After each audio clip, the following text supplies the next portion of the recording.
Hey everyone, Supercell Celeste here. Today's March 1st, and today I want to talk about the precipitation and temperature outlook for the month of March.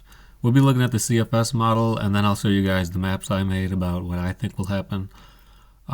So as we go through this month, the El Nino pattern that we've been in for the past several months now will be starting to weaken, but the weather pattern itself will still be heavily influenced by it and will still resemble a classic El Nino type of pattern, like how we've been seeing this pretty much this whole winter right now with the cooler southern United States and wet, and the very warm and snowless northern parts of the United States and even into Canada.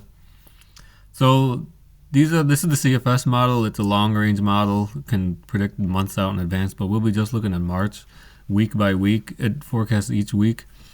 This is a temperature outlook. Temperature anomaly outlook, how far and above or below average it might be. The top map here is for March 1st to March 7th, and the bottom map is March 8th to the 14th.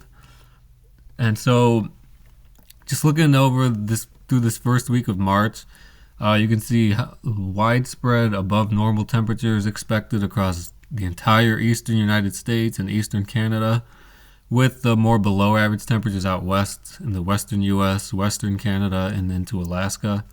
As we move into the second week of March, we have widespread warmth still across much of Canada, and then little bit, it starts to cool off across the southern half of the US, especially the southwest. And then as we go into the following weeks, this is looking at the weeks 3 and 4. So the top map is the 15th to the 21st. And you can see that it's still forecasting widespread warmth for Canada. But I think by the midpoint of the month, parts of the U.S., especially the central and southern parts of the U.S., will start cooling back down to more seasonable temperatures. So that's how you see more of these bluer colors starting to fill in across the south and the central parts of the U.S., because I do think they will get cooler by mid-month. And then as we go into the last week of the month, you can see the model is showing widespread, maybe even cooler than average temperatures across the middle of the U.S. and even the southeastern parts of the U.S., while the more warmer than average temperatures are confined to the northeastern U.S. and into eastern Canada. Also, we could have maybe even below average temperatures across much of central Canada by the end of the month. Now, this is still This is still like 3-4 weeks out there. But I do think the second half of March will be more seasonable than the first half of March. And then looking over at the precipitation, we could look at precipitation also. This is going back to the first and second week of March. You can see we could have a widespread wetter pattern for parts of the southeastern U.S. and the western United States, and even a good chunk of Canada, with drier than normal conditions expected for the central U.S. and maybe parts of the Northeast. As we go into the second week, you can still see the eastern U.S. could still stay pretty rather wet and above normal precipitation, while the rest of the country is a bit more closer to average. And then as we go into weeks 3 and 4, by weeks 3, much of the country should be near average, still maybe wet across the east coast and southeast, drier in the Ohio Valley, which is typical for El Nino.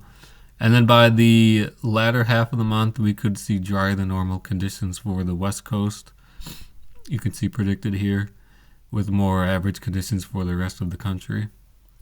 Now, I want to go straight to my maps I made. So here's what we got in terms of what I'm predicting. This is my March temperature outlook. Areas in the orange, red, and dark red are anywhere where I'm expecting above average temperatures this month. That's pretty much the entire eastern half of the U.S. and much of Canada. And this area of darker red is where I expect more widespread above normal temperatures this month. And that includes parts of the upper Midwest, the Great Lakes region, parts of New England, and then all of central and eastern Canada. And then this area right here where I have the darkest red, which includes parts of like upper Michigan, the Arrowhead of Minnesota, and into much of northern Ontario and Quebec, Canada. I think this is where the most anomalous warmth will occur this month. I think anywhere in this darkest red area could have maybe their top 3 warmest March on record. That's my prediction. Kind of like how we've already seen the warmest winter on record for parts of Wisconsin, Minnesota, Upper Michigan, eastern North Dakota in this area. I think this extreme anomalous warmth will continue much of this month for this area in the darkest red. But otherwise, I expect above normal temperatures for, like I said, the entire eastern half of the U.S. and Canada. Now, on the opposite end, I do expect some below normal temperatures this month. When this month is over and you average it out, I think this area in the southwestern U.S., especially places like California, Nevada, Arizona, Utah, I think this area will end up slightly below normal for the month of March. That also includes, I think, northeastern parts of Mexico. Now, as we go into my precipitation outlook, greens are above average precipitation, I expect, and orange is drier than normal, I expect. So basically, I expect above normal precipitation across the entire southeastern United States and maybe going up the east coast a bit, up to Virginia, the Delmarva. The area in darkest green right here across the southeastern U.S. is where I expect the most above average precipitation, which will most likely be in the form of rain.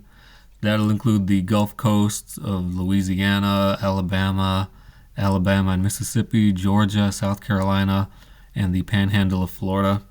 I think they're going to have lots of opportunities of rain this month. Also, I expect above normal precipitation for the western U.S. and going into the central plains states. And the best chance I think of this happening is across parts of central California, including the Bay Area and Sacramento, parts of the Sierra Nevada. As I'm making this video right now, they're already being hit by a big storm at the moment, bringing feet of snow to the Sierra Nevada and a couple inches of rain for the lower elevations like San Francisco.